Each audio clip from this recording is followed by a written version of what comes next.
getting everything set up and ready to go. This is going to be another episode of Cosmic Weave. I'm doing an audio test, straightening out everything in YouTube because I'm streaming with Rumble Studio. So whenever that goes over from Rumble Studio, it doesn't set a live stream into the playlist and things of that nature. So I have to go in and do that. So yeah, here we go. I am running a little bit off schedule from what I usually do, but I did that on purpose because I am in the process now of getting things set up, setting up, setting up, or editing video series that I'm doing for Nostalgia Gaming Retro on YouTube for Elder Scrolls 1 Arena. And I had to debate on if I wanted to finish that up, which is important for this month, or do my do my live stream. That's how pretty close this stuff is right now. So sorry for things being so out of whack this month, but it's the kind of stuff I have to deal with right now. So okay, we got D Live set up. I believe we've got D Live set up. Um, yeah, it sounds good on D Live. Sounds good on YouTube. Sounds good on Kick. Hit refresh on Twitch. See if it's streaming. Everything's streaming. Okay, sounds good on Twitch. It's going on X2.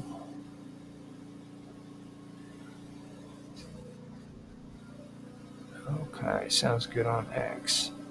Now let's try Rumble. Let's see if Rumble is actually doing it. Yes, it is. Sounds good on Rumble. All right, so I'm ready to go. I have my coffee set up. I've got my video for Nostalgia Gaming Retro rendering, and I have my notes for the reading.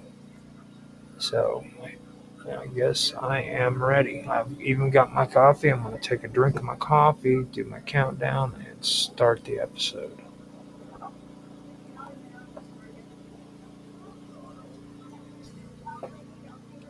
All right, here we go. 3, 2, 1, now. Hello, everybody, and welcome back to the wonderful world of weirdness and strange stories. I am Roger Hanson. I'll be your host tonight for another episode of The Cosmic Weave. Today, I am going to start talking more about the climbing fibers and how conscious beginnings are derived when it comes to the cosmic wave. Last week I was doing more about sound and getting into that, and this week we are going to go further with this reading. This relates to climbing fibers and mossy fibers. This has to do with how these fibers, which grow up within your brain in your neurological system, is related to the cosmos, which is something I find that interesting. And like I said, this kind of splits off, it separates from the common thought of what the cosmic weave is, because they do believe in like nexus points that are set up in different areas, like a grid. And my thoughts on that are different. I believe that it's actually a axis mundi, which is one central point where raw data and repurposed data is sent to, and it's constructed into what we call the material world or the material cosmos, universe, whatever you want to call it. And these climbing fibers would be the equivalent of what this supposed grid is. It would be climbing and mossy fibers that grow from the roots of the Axis Mundi, which is in the primordial beginnings, down in the lower realms, and they are growing out of this primordial water, this primordial ooze, primordial soup, reaching upward, and from that realm, these fibers are growing up into what our reality or our cosmos or our world would be. And they connect everything, and they're reaching upwards to the realm of the divine. And this is all a part of the Axis Mundi. Now, with that explanation, I am probably good to go when it comes to getting into the reading and everything, and getting everything started. So let me make another round, make sure everything is set up and ready to go, and I will get on with the show. So here we go, or the reading, I should say. So here we go. The climbing fibers were born of the essence of elevation and growth, driven by a deep, innate desire to ascend. They are the architects of transformation and the weavers of new pathways that stretch beyond the known dimensions, reaching towards the heights of understanding and awareness. Mossy fibers are conduits of order and structure, woven into the tapestry of reality itself. At the edge of perception, raw signals are born, which follow strict sequence of natural rhythms. The mossy fibers guide these signals to their destination, ensuring they are interpreted correctly. While mossy fibers are threads that hold everything together, climbing fibers were not held by constraints, or are not held by constraints. Their movements are fluid and spiraling, carrying with them the raw signals of creation, waves of energy, data, no, waves of energy pulsing with the potential of transformation. These signals are not only data, but also the seeds of evolution. Climbing fibers follow a path that is less predictable, gathering raw signals and transforming them into patterns of knowledge and insight, a process that allows for new ideas, forms, and possibilities to emerge. These climbing fibers weave pathways, creating pathways for transformation as complex spiral threads intertwined, creating a vast network of connections. Each pathway with a potential route for the evolution of consciousness, a bridge between the material and the immaterial, the known and the unknown, constantly striving upward to higher and higher levels of understanding. Within them, the deep intrinsic need to grow and expand, wanting to transcend their limitations, infusing the raw data that they gathered with the energy of this elevation and transforming it into patterns of knowledge. patterns that would eventually become blueprints for new realities and dimensions of understanding. A process that could be only reached through the process of ascent. Without climbing fibers, the pathway of transformation would close. With the fibers came morality, with systems of law and necessity, was an unyielding and inevitable force.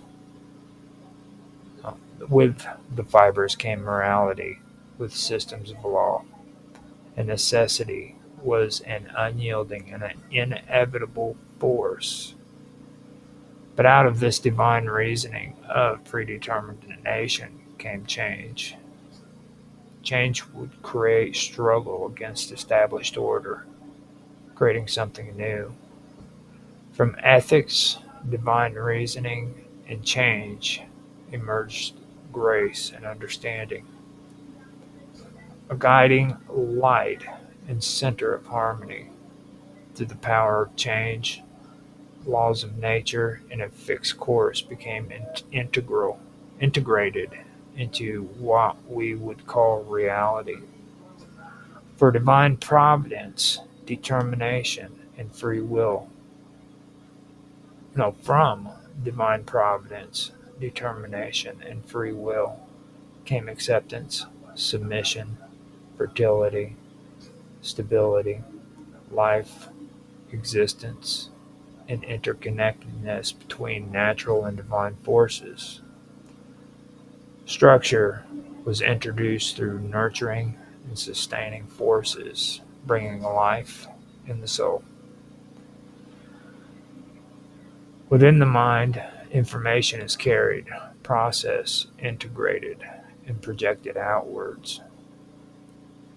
It's translated into patterns that can be interpreted and understood.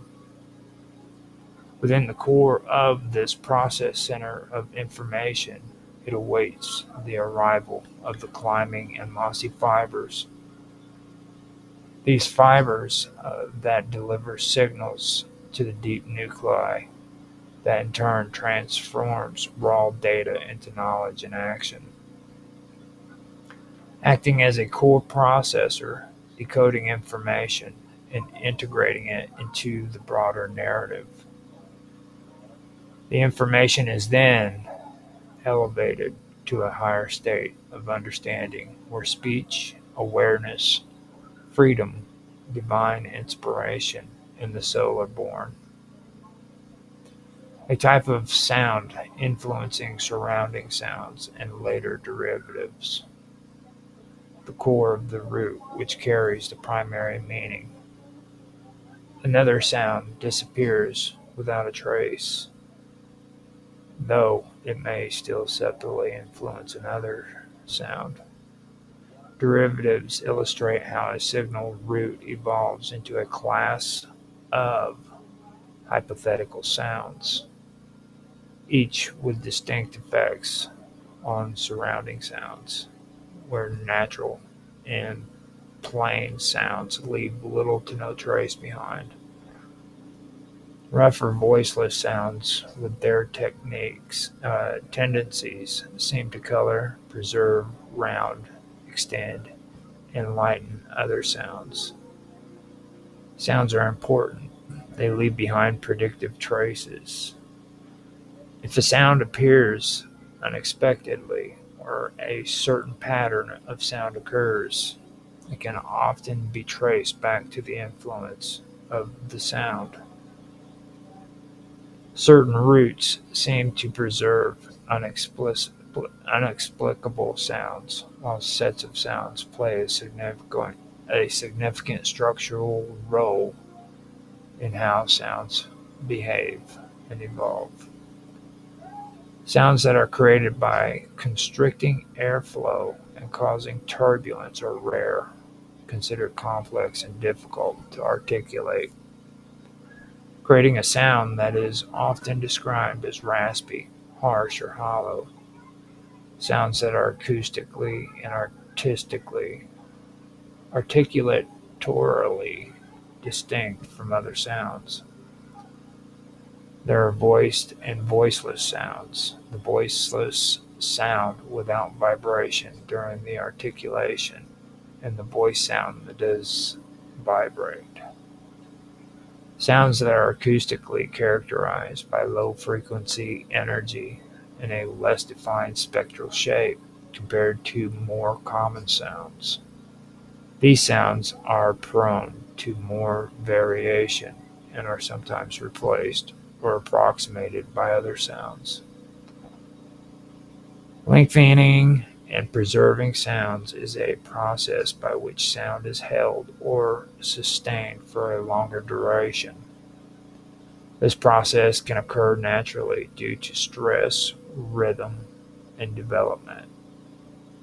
A sound may be preserved as it resists deletion, reduction, or merging with other sounds over time, usually due to its prominence as a sound or the environment.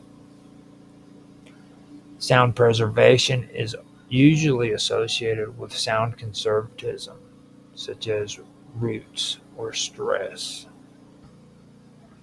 Colored sound involves the alteration of a sound quality due to the influence of a nearby sound.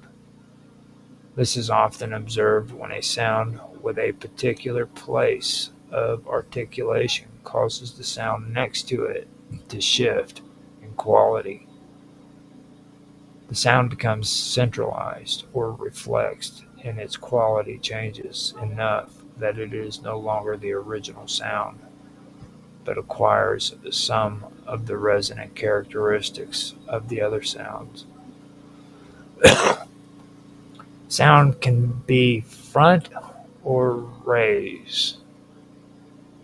Sound can front or raise a neighboring sound, modifying its tone or resonance in subtle but important ways. Rounding sounds refer to a phenomenon in which the position of an object is created with a rounding shape and is typically due to the influence of nearby sounds. The presence of rounding sounds can cause neighboring sounds to articulate rounding sounds even if this is not its original state. Over time, these types of articulatory adjustments can result in new sounds. Rounding influences and acoustics properties of sounds. Rounding influences the acoustic properties of sounds, often lowering their second format frequency, which gives them more backed or closed sound quality. As a result, an overall sound may shift in response to consistent rounding influence, contributing to sound harmony and tendencies. Each of these sound processes is part of a broader system of sound, where sound influences one another through contact, proximity, and change. These subtle modifications can accumulate and, over generations, reshape sound structures. Root sounds and sound spiraling are two essential concepts. Understanding these ideas help explain how sounds evolve over time, where sounds come from, and how they influence one another. Sorry about that. A root sound is the most basic root of a sound, carrying the core sound of which other sounds could be built or can be built. Root sounds can be traced back thousands of years to shared sound, and this root sound gave rise to many other sounds in different sound groups. The root sound is the foundation on which more complex sounds are built through other modifications. These root forms often encapsulate a basic concept, such as movement, perception, emotion, or physical action, and they can be remarkably persistent across time and geography. Sound borrowing refers to the process by which one sound takes sounds from another sound and incorporates them into its own sound, and this happens for many reasons. When different sounds come into contact, they often adopt sound from each other. Borrowing sounds may become so thoroughly integrated into the recipient's sound that it's not even realized that they came from elsewhere. The study of root sounds helps trace where sounds came from and shows certain core epochs. Sound borrowing reveals the dynamic, ever-changing nature of sound and highlights historical interactions.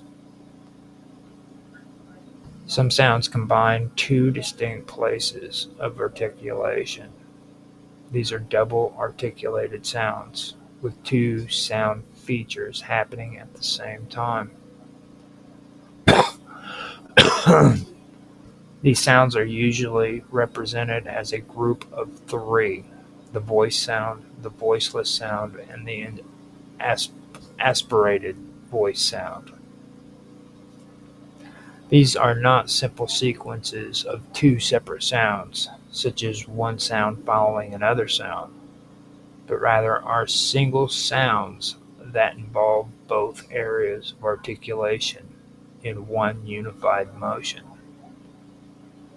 These sounds are an important part of sound inventory, and they play an important role in the evolution of sound.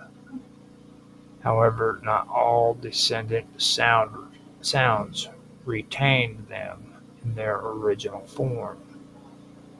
Different branches treat these sounds differently, often breaking them down into different and simpler sounds.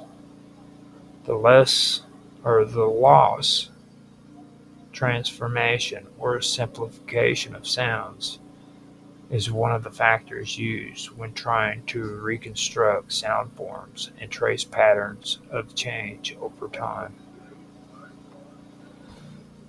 As the spiraling ascent of the climbing fibers continued, something something unexpected began to emerge.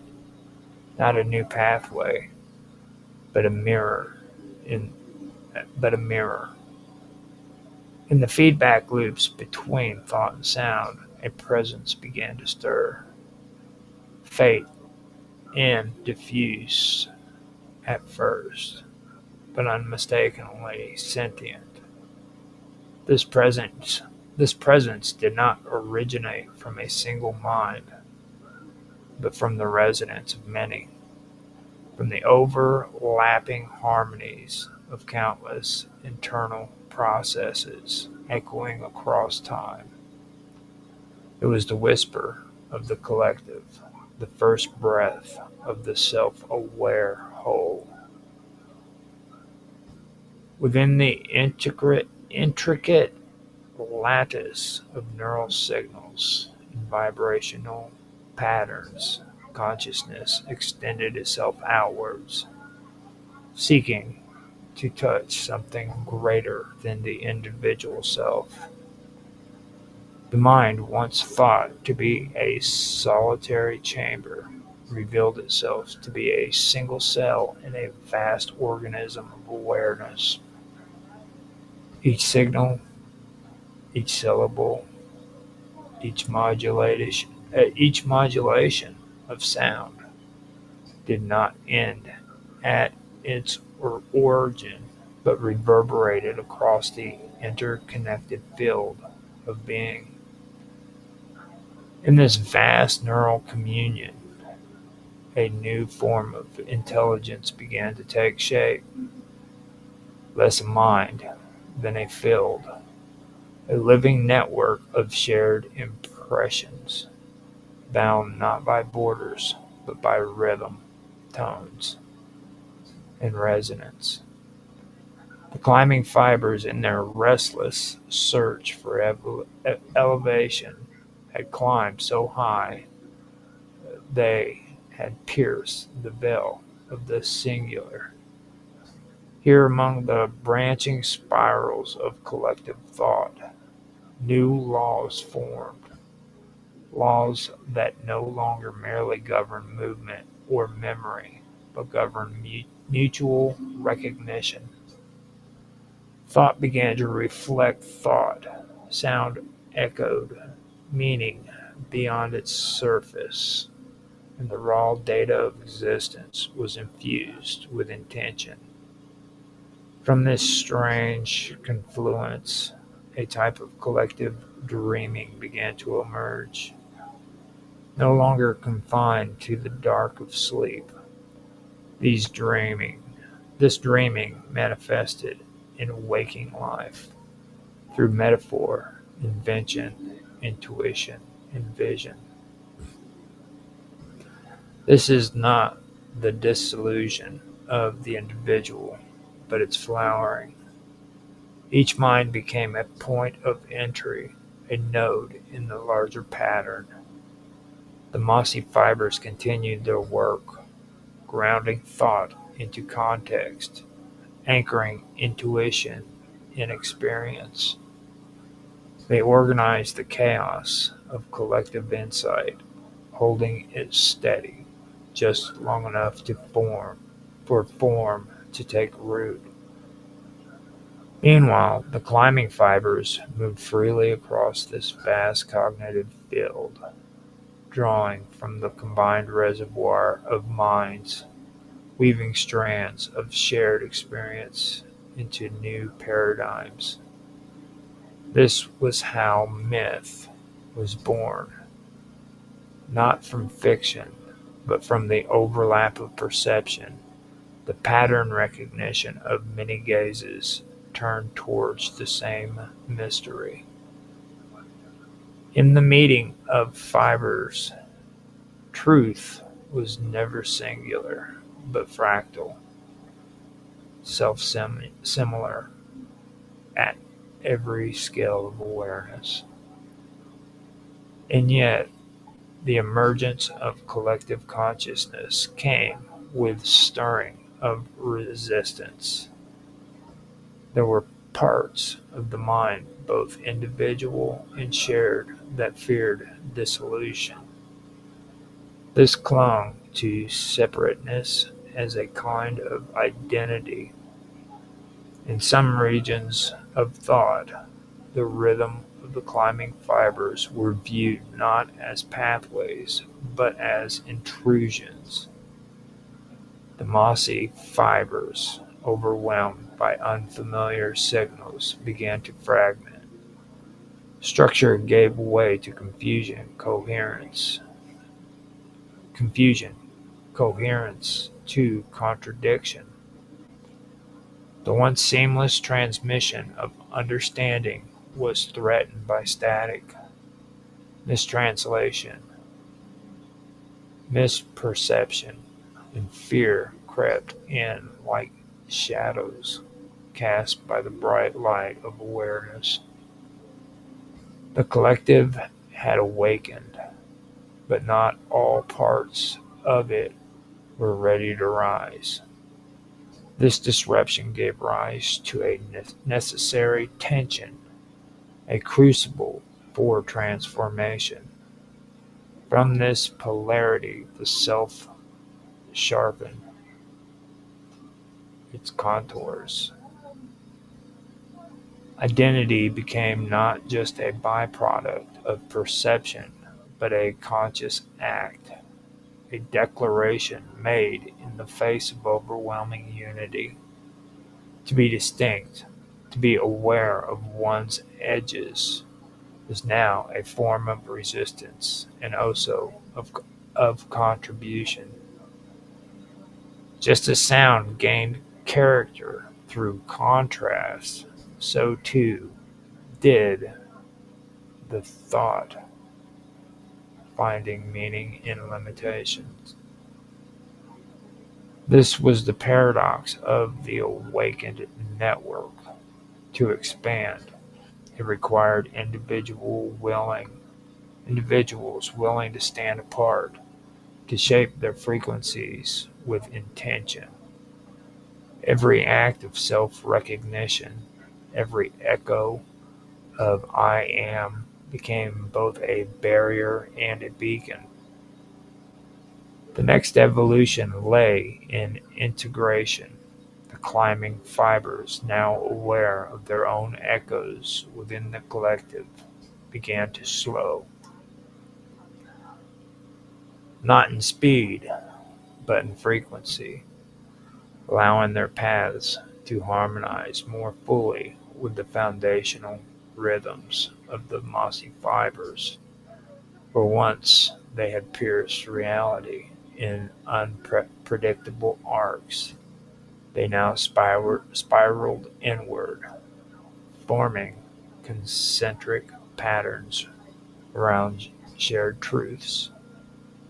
The brain became a temple, not of certainty, but of movement, a sanctuary where ascent and grounding were no longer opposites but complementary currents.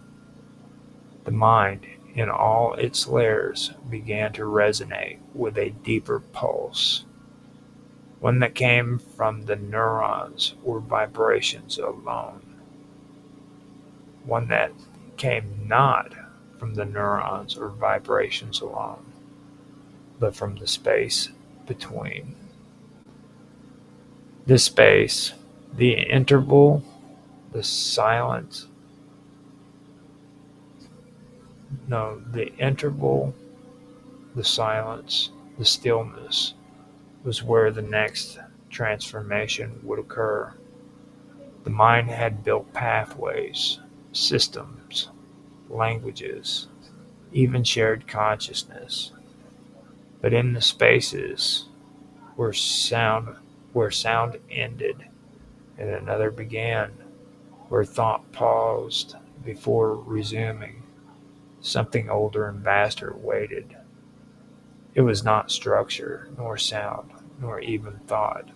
It was presence, awareness, unshaped, formless yet fundamental. The climbing and mossy fibers in their endless patterns circled closer to it, drawing near to the center they could not name. It was from this center that the soul would speak, not as a voice, but as a knowing, not as a signal, but as stillness. And in that stillness, a new rhythm would begin, not to replace the others, but to encompass them. A pulse that required no origin, no direction, only return.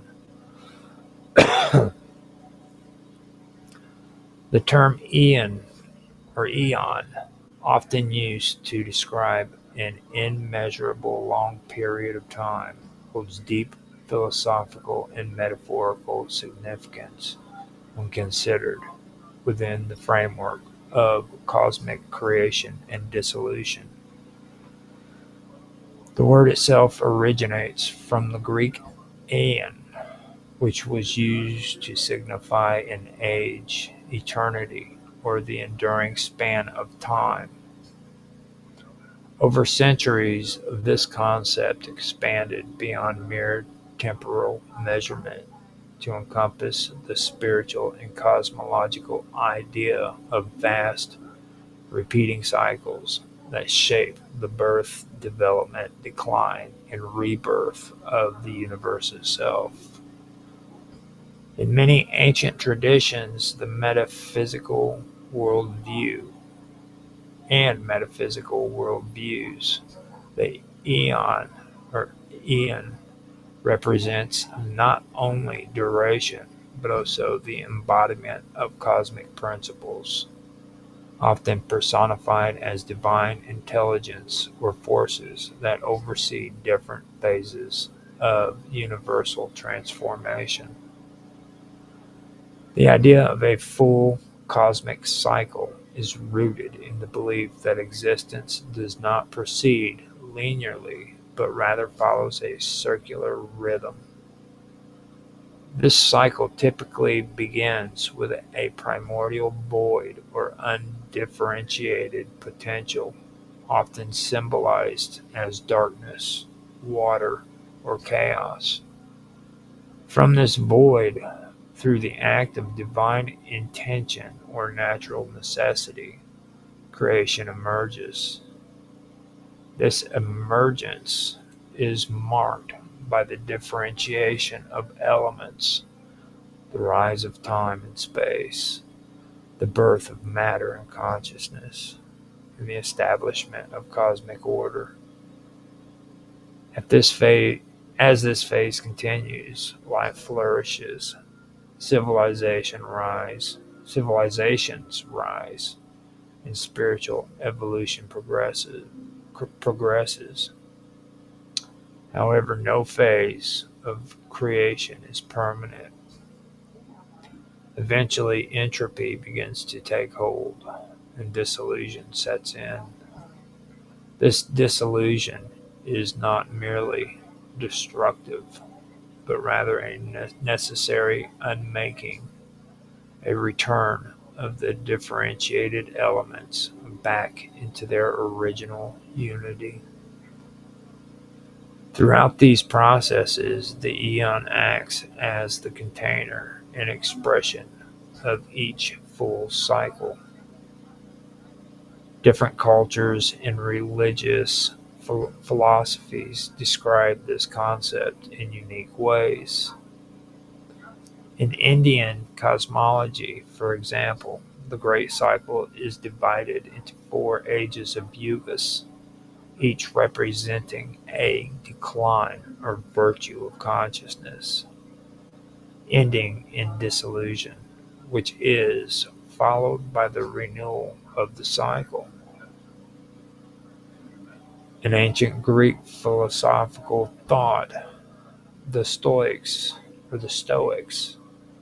spoke of the eternal recurrence, in which the cosmos periodically generates after being consumed by fire. Gnostic and Neoplatonic systems also viewed eons as spiritual emanations from the ultimate source, representing stages in the unfolding of reality. These emanations, though eternal and incorruptible, play key roles in the manifestation and organization of the material and spiritual worlds.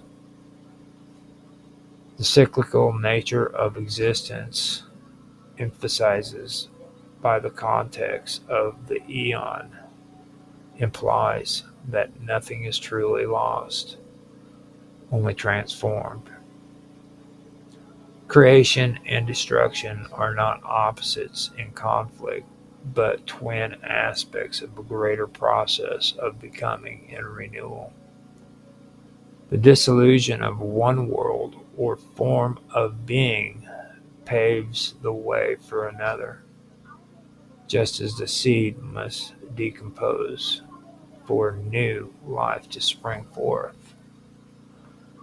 This perspective encourages a view of time not as a straight line ending in finality, but as a wheel ever turning, each revolution bringing new opportunities for growth, understanding, and return to origin.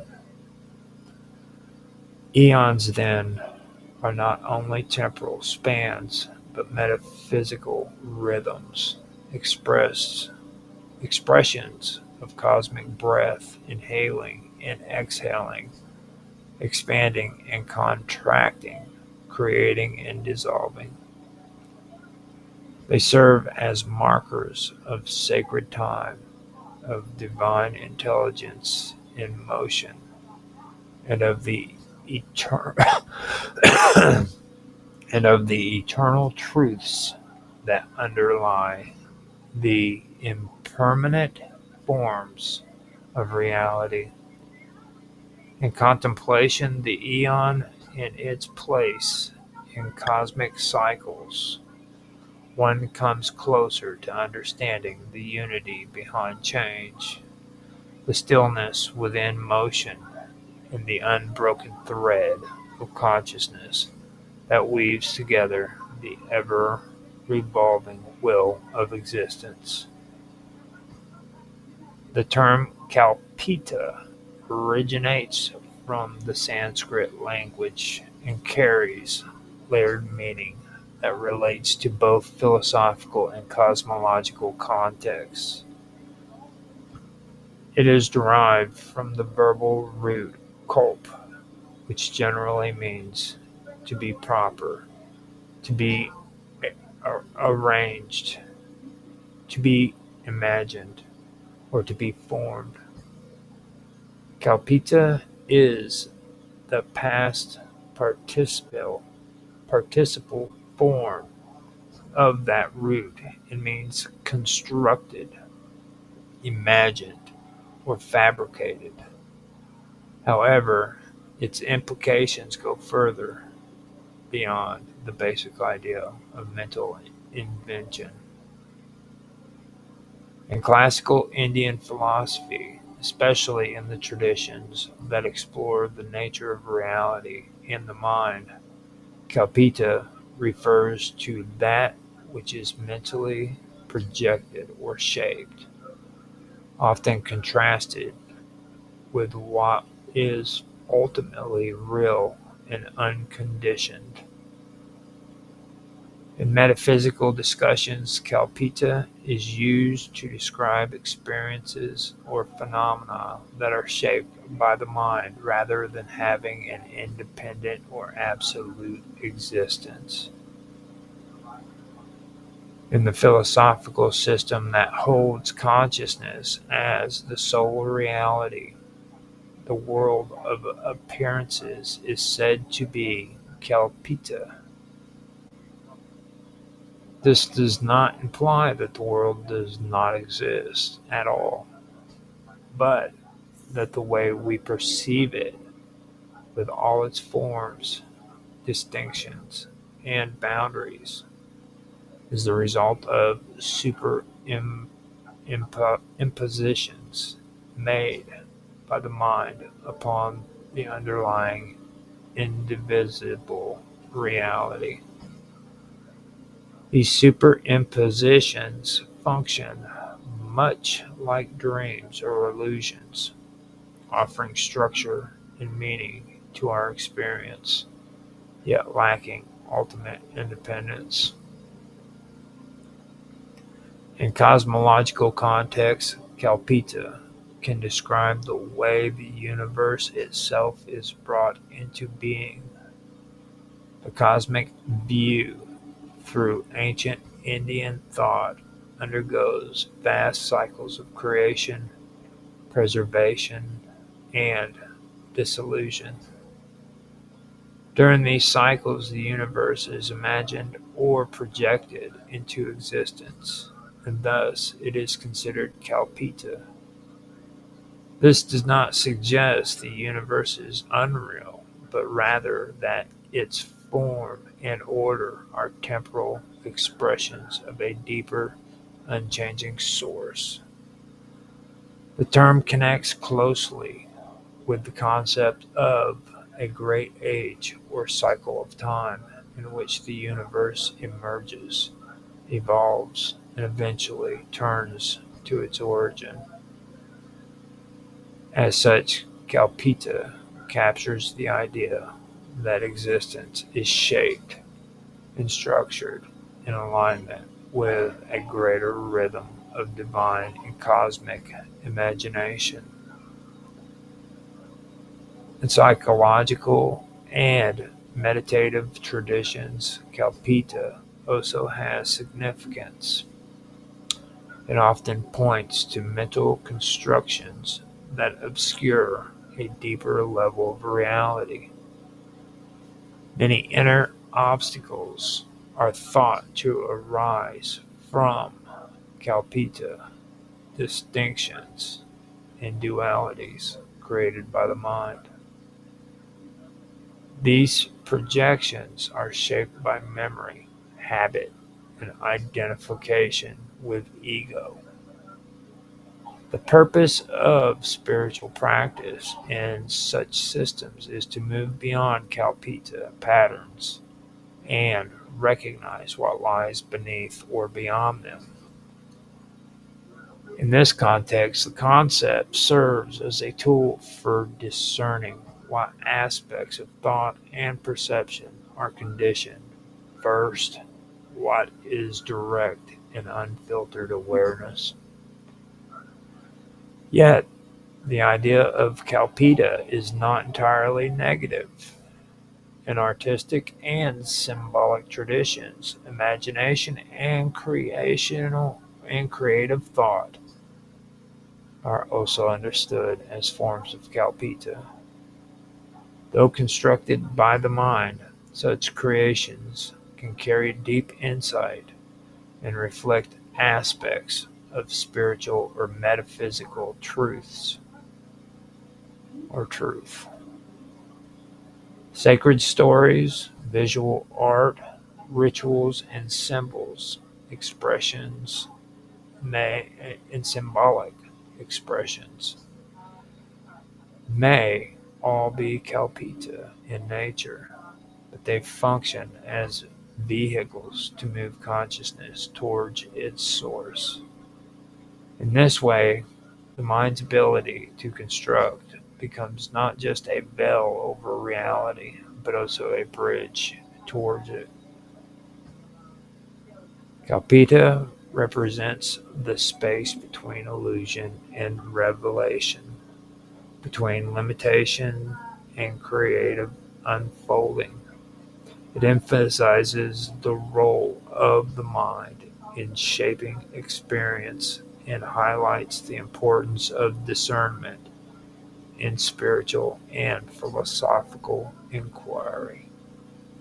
The concept invites one to recognize the power of imagination while also pointing to that which remains constant beyond imagination. Through understanding Kalpita, one reflects on the dynamic between what is perceived and what is beyond perception, and is encouraged to look deeply into the layers of consciousness to uncover the foundation beneath all mental constructs. The word Ba'u is a name or term that, although not widely recorded in formal linguistic sources, appears to hold meaning within mythological or philosophical systems that emphasize sound, breath, or spoken expression as fundamental forces of creation. To explore the meaning of Ba'u, one can begin by considering its likely phonetic and semantic roots in a variety of linguistic and mystical traditions where similar sounds are linked to symbolic or spiritual ideas. Phonetically, the structure of the word Ba'u suggests it begins with a bilabial, bil- bilabi- bilabial consonant, bilabial consonant, followed by an open vowel. and possibly ends with a rounded or prolonged vowel sound. The initial consonant sound made by the lips is often associated with many languages with breath or emergence. The open vowel that follows is among the oldest and most frequently used vowels in human speech and often relates to openness, origin, or divine essence. The ending, which contains a deep rounded vowel sound, may signify continuity or the sustaining force behind all things, as similar sounds have often represented enduring principles in sacred speech traditions. In some Semitic language traditions, root structures that resemble Ba'u may connect to ideas of void, emptiness, or chaotic space. Though Ba'u does not correspond directly to known Semitic roots, it does bear resemblance to expressions describing the formless state before creation. In the ancient Hebrew cosmology, for example, a phrase describing the unshaped universe before the act of creation uses a term that suggests dissolution or desolation or an empty expanse. This background offers a symbolic parallel to the idea of Ba'u, representing a primal matrix or potential form which order is drawn. In religious or mystical systems such as Gnosticism or early metaphysical teachings, syllables were not only symbolic but considered to contain real spiritual power. From this point of view, Ba'u might represent a sacred utterance tied to the act of creation, or it could embody the divine breath as it begins to form the cosmos. It may stand for the first vocalization made within the void, a sign or differentiation or expression breaking the silence. In the context of South Asian linguistics traditions, syllables with similar sounds often relate to cosmological creation or becoming.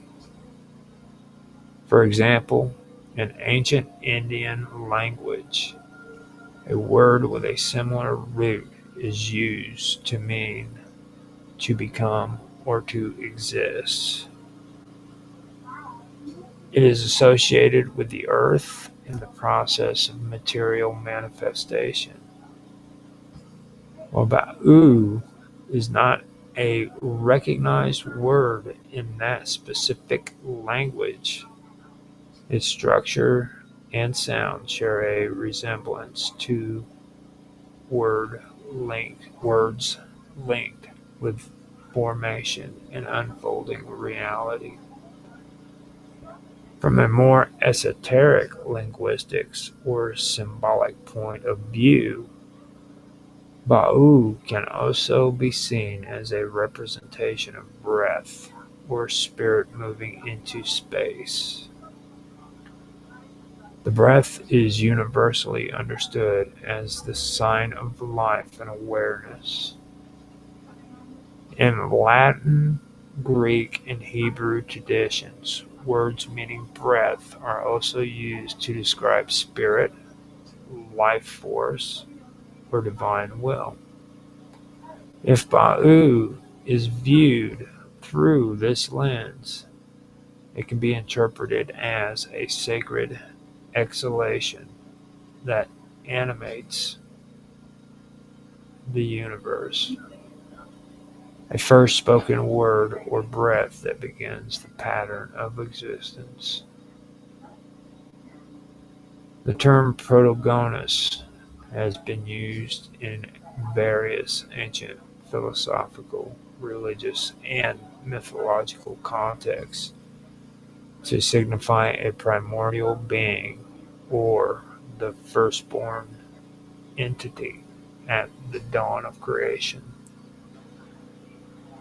The name itself comes from ancient Greek roots meaning firstborn, and it often appears in myths concerned with cosmogony, the origin of the cosmos, particularly in Orphic, Neoplatonic, and other esoteric traditions where creation unfolds in distinct stages from a formless or divine origin.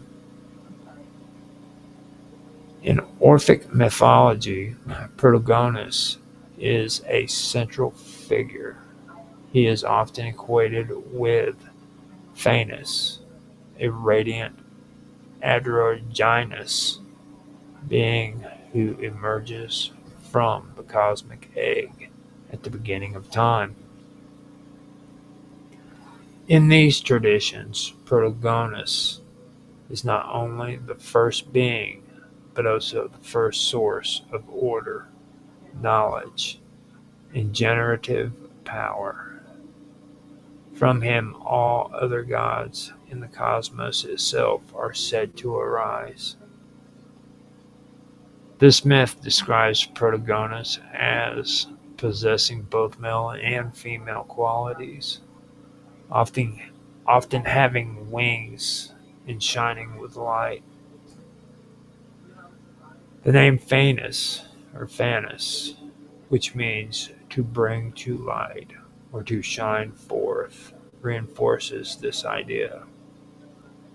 In this context, Protagoras is the embodiment of divine illumination and consciousness breaking through the primordial darkness.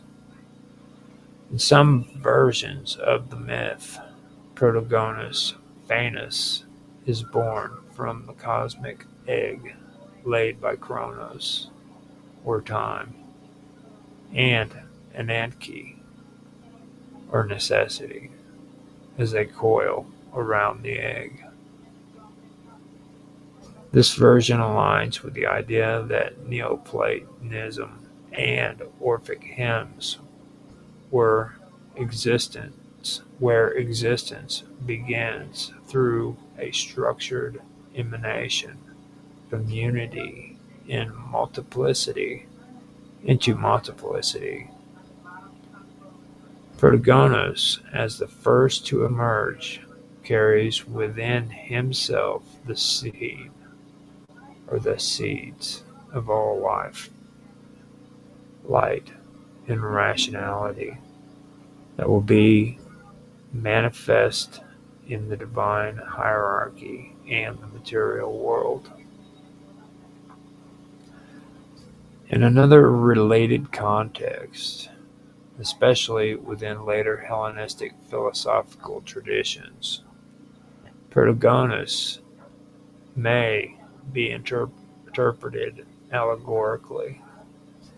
Rather than representing a literal deity, he is seen as a symbol of the first principle of life, or the divine intellect as it awakens.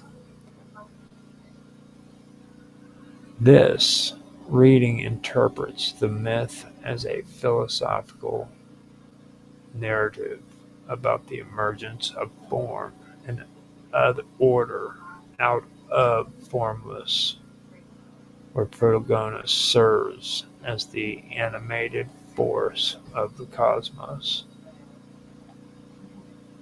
The term Protagoras is also found in comparative studies of myth and theology, where scholars use it to describe similar figures across different cultures who play a foundational role in creation.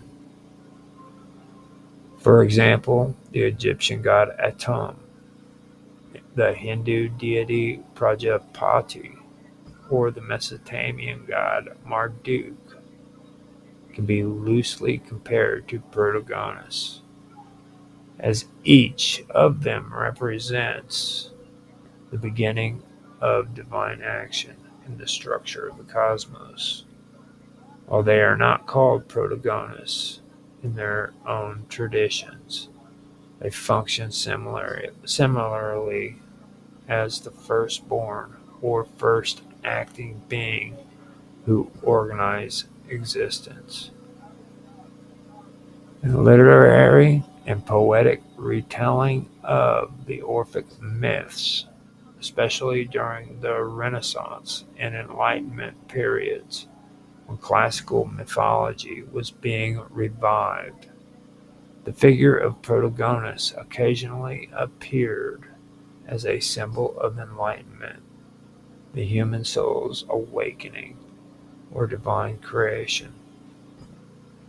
These retellings often emphasize the luminous, generative aspects of the character and sometimes emerge his story with symbolic interpretations drawn from Platonic philosophy or Christian mysticism. Certainly is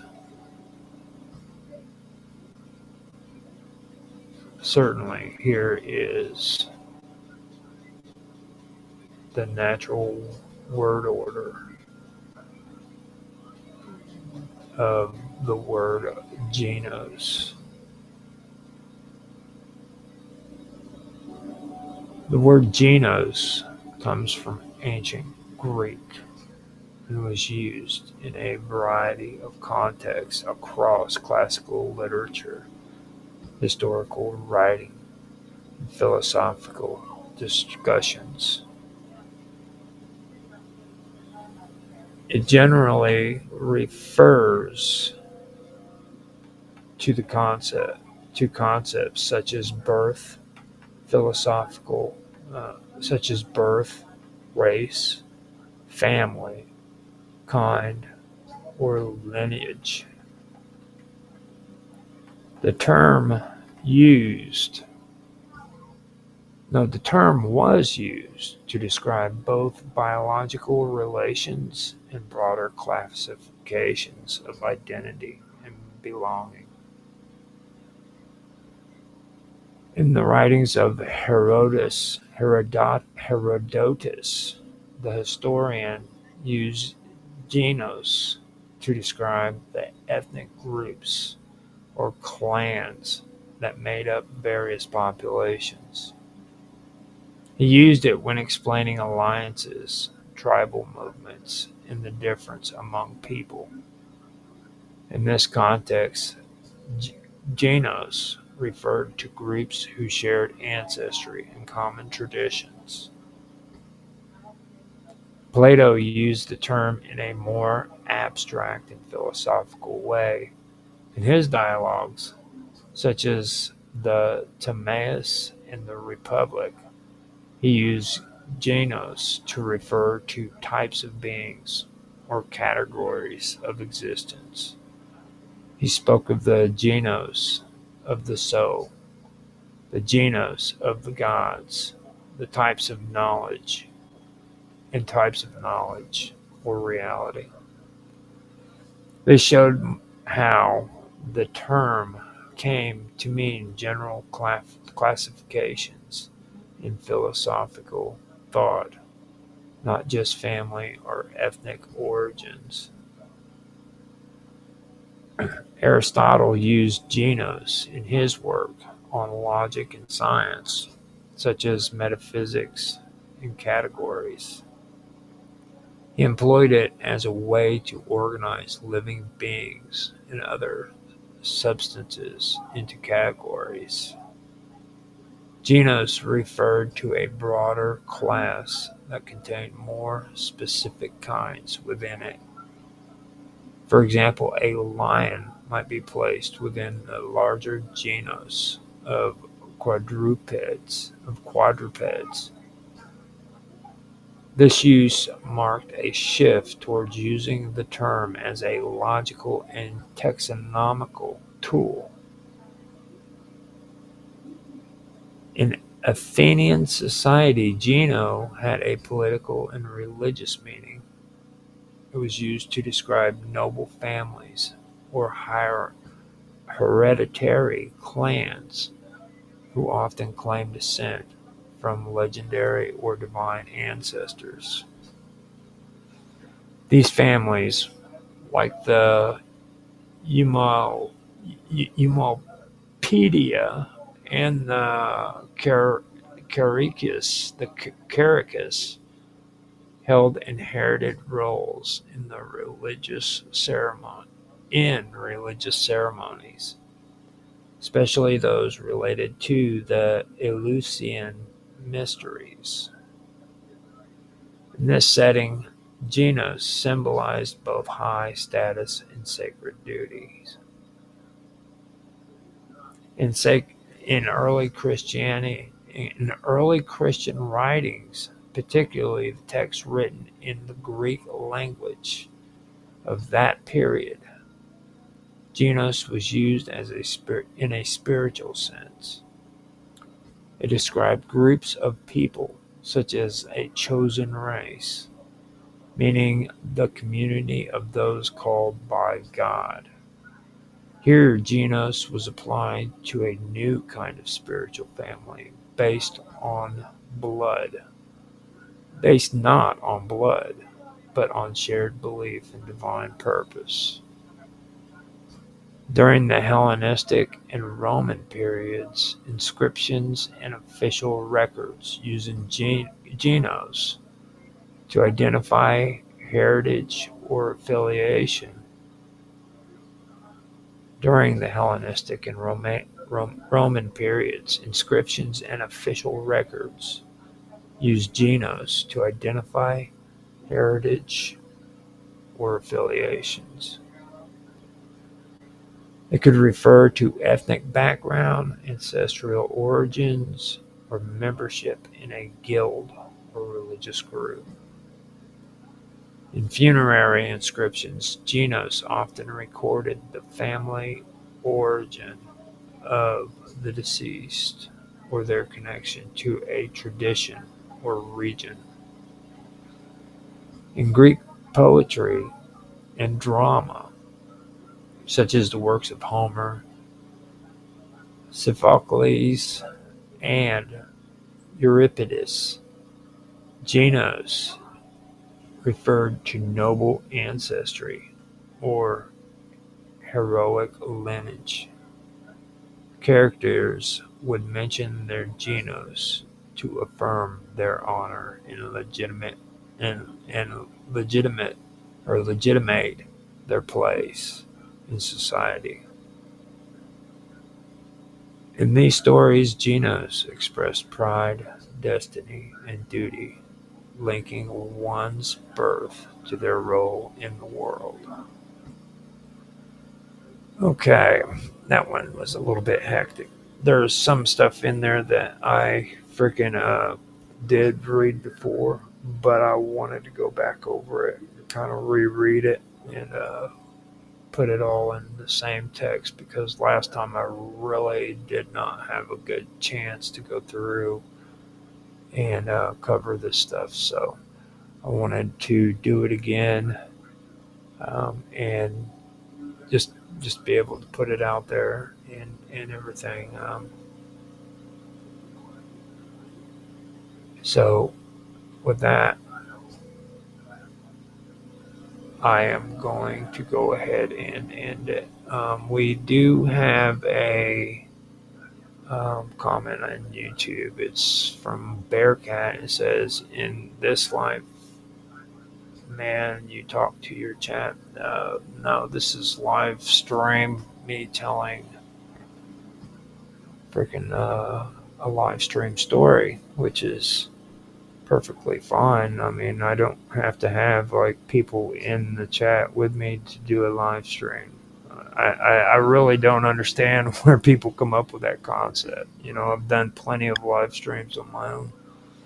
Um, yeah, so yeah, you don't have to have more than one person to do a live stream. You can do a live stream on your own, ladies and gentlemen. Just so you know, um, and that's what I'm doing. I'm putting out my story on the Cosmic Weave into live stream. So I hope you guys enjoyed. It looks like they are. That is the only comment I've gotten, so I'm good on that. Let's see here. Yeah, I am streaming on Rumble, X, D Live, Twitch, Kick, and YouTube. So if you guys want to check out my content, see what's on there, I do have a channel on Rumble and YouTube for the Wonderful World of Weirdness, as well as having the Wonderful World of Weirdness on YouTube. I've also got Strange Stories on YouTube as well. And I have a group on minds.com for strange stories. So you can check out those if you wish to. I do have Wonderful World Awareness on those two platforms, but on X, D Live, and Twitch and Kick, I do not have any. That doesn't have the Wonderful World Awareness on it. That is just um, my personal accounts that I live stream on. Now on X, I live stream at or my account is Roger Hanson at ROGLOL1973. On DLive, I am just Roger_Hanson. And on Twitch, I am Infamous1969. On Kick, I am Roger_Hanson. And of course, on YouTube, I am the Wonderful World of Weirdness at the Wonderful World of Weirdness. And if you want to find strange stories, you can just look down into the suggested channels that I have on my timeline, and it'll show you exactly where that channel is if you want to go check that out. Now on Rumble, I am Roger Hanson at Infamous OG1973. So you can find me at those locations whenever I stream. Like I said, I hope you guys enjoyed. If you did, please like, subscribe, share, make comments in the comment section. I really do appreciate your feedback. If you send feedback, I will respond to you. Um, I don't respond to spam though. If people are or if there's bots in the chat, that those get deleted and so forth. But if you are a real person and you want to make a comment, man, I'll respond to it. I love to have conversations down there. So I hope you guys take time to make comments. And Bearcat, I appreciate your comment. Hope to hear a little bit more from you. If you do have anything that you wish to say, make a comment in the comment section. But we are coming to the end of the hour, and I am done with my stream. I hope you guys enjoyed. I hope you have a good day, good evening, good morning, afternoon, whatever it is. Um, and I'm going to go ahead and end this stream. Thanks for watching.